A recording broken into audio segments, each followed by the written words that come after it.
Ravi de vous retrouver au compte de ce journal et merci de choisir la télévision.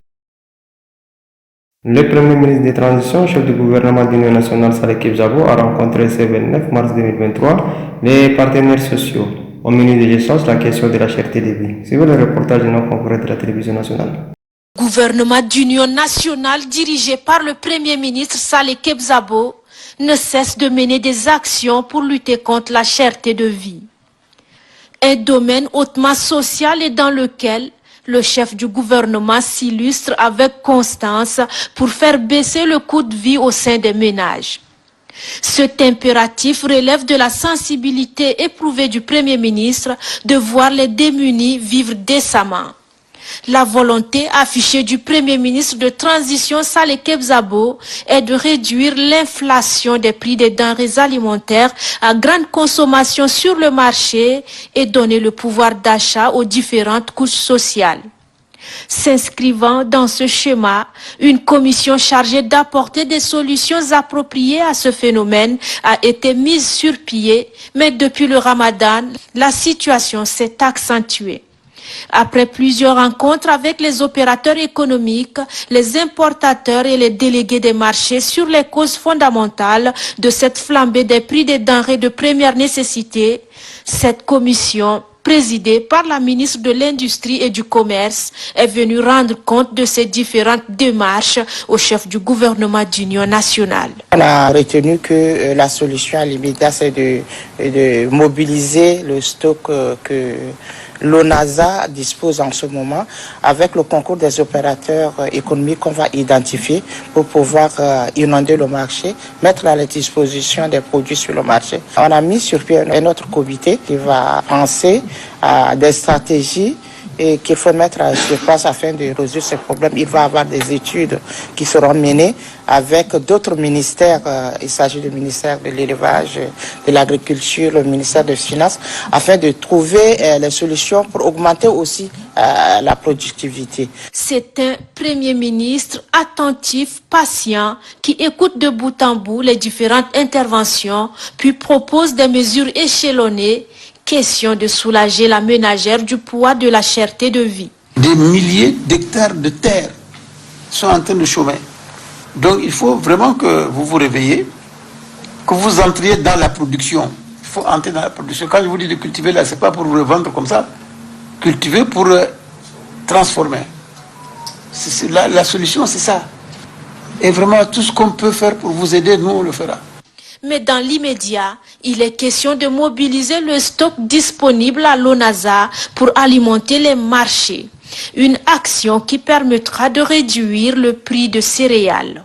Et puis le ministre d'État, ministre des Affaires étrangères, des Tchadiens de l'étranger et de la coopération internationale, a reçu successivement ce 29 mars 2023 le nouveau ambassadeur de la République du Soudan au Tchad et le chargé des affaires du Burkina au Tchad. Suivez une fois de plus le reportage de nos confrères de la télévision nationale. Le ministère des Affaires étrangères, des Tchadiens de l'étranger et de la coopération internationale déroule ce mercredi le tapis au nouvel ambassadeur de la République du Soudan au Tchad.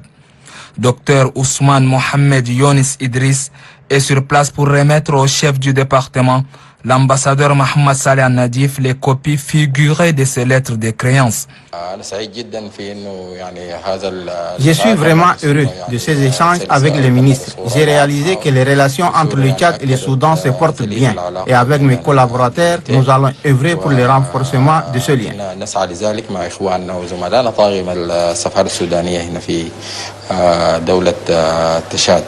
L'ambassadeur du Soudan s'en va et dans le même décor entre en scène le chargé d'affaires de l'ambassade de Burkina Faso au Tchad. Bichenamo Julien Suri, lui, est venu échanger avec le chef de la diplomatie tchadienne, l'ambassadeur Mohamed Saleh Nadif, sur des sujets de coopération entre son pays et le Tchad. Nous avons échangé sur des sujets d'intérêt commun entre nos deux pays. Alors, vous savez tous que le Tchad et le Burkina, nous entretenons des relations historiques, des relations d'amitié, des relations de fraternité. Le ciel est bleu entre N'Djamena et Ouagadougou et les deux personnalités maintiennent constante leur volonté à œuvrer pour garder le même élan de coopération au bénéfice de leurs peuples respectifs. Ouverture de l'atelier technique d'élaboration et de la stratégie de suivi des mises en œuvre de la résolution et des recommandations du dialogue national inclusif et souverain a eu lieu ce 30 mars 2023 à Mara. Durant officiellement cet atelier, le vice-président du Haut Comité de pilotage Armand Volta a souligné l'importance de cette assise. Suivez un extrait de son propos au micro de Moussa Mohamed. Pour un rappel d'usage, nous savons tous que le suivi et évaluation demeure un outil essentiel pour mesurer et améliorer la qualité et l'efficacité de nos services, principalement la mise en œuvre des résolutions et recommandations du dialogue national inclusif et souverain. Par le suivi et évaluation, nous pouvons vérifier si nos efforts sont efficaces et s'ils sont suffisants pour atteindre nos objectifs. Il nous permet de mesurer les progrès réalisés et de déterminer les actions à entreprendre, sinon les ajustements nécessaires pour améliorer nos performances. Les impératifs du suivi et évaluation ont conduit et pondu depuis la nuit des temps le concept que nous connaissons tous de la gestion axée sur les résultats. En effet, chers participants, les conclusions du dialogue national inclusif et souverain dont le gouvernement a la responsabilité de leur mise en œuvre sont donc des points d'attente pour lesquels nombre de nos concitoyens y attachent du prix, tant leurs destinées y sont liées, mais aussi leur survie en est marquée. Ainsi donc, leur mise en œuvre reste non négociable, sauf si la réalité du terrain dans la mise en œuvre suggère des ajustements.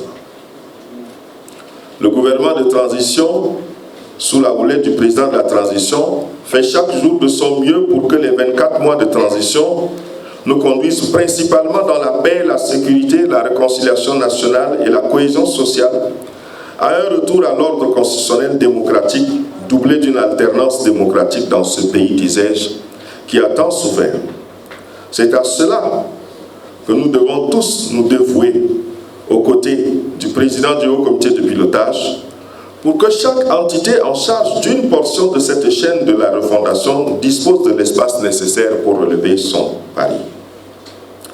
Au cours de cet atelier, j'encourage les membres du Haut Comité de pilotage, ceux des bureaux des commissions thématiques, mais aussi les points focaux, à mettre les bouchées doubles pour qu'un document de référence et d'évaluation soit adopté avec la plus grande lucidité, la plus grande inclusivité, le plus grand consensus, en tenant compte des attentes exprimées sans les altérer. Que le cadre des résultats, les mécanismes de collecte des informations, la qualité des informations sur les réalisations, et les canaux de diffusion soient examinés et mis en place de manière consensuelle en garantissant l'inclusivité, disais-je, principe cardinal de cette transition. Faisons en sorte que nos concitoyens n'aient plus à se poser des questions sur ce qui se passe, mais plutôt qu'ils soient informés sur la mise en œuvre et apportent leur appréciation, de sorte à recueillir leur feedback pour des avancées interactives régulières. Félicitant et encourageant nos concitoyens qui remplissent leur devoir sacré en ce moment et qui consentent un grand sacrifice par leur présence en nous accordant leur temps les plus précieux, je voudrais donc souhaiter plein succès à nos travaux. Je voudrais aussi déclarer par la même occasion ouvert l'atelier sur le mécanisme de suivi et évaluation de la mise en œuvre des résolutions du dialogue national. Et sur ce, c'est referme cette édition. Merci de l'avoir suivi. Au revoir, à demain, Inch'Allah.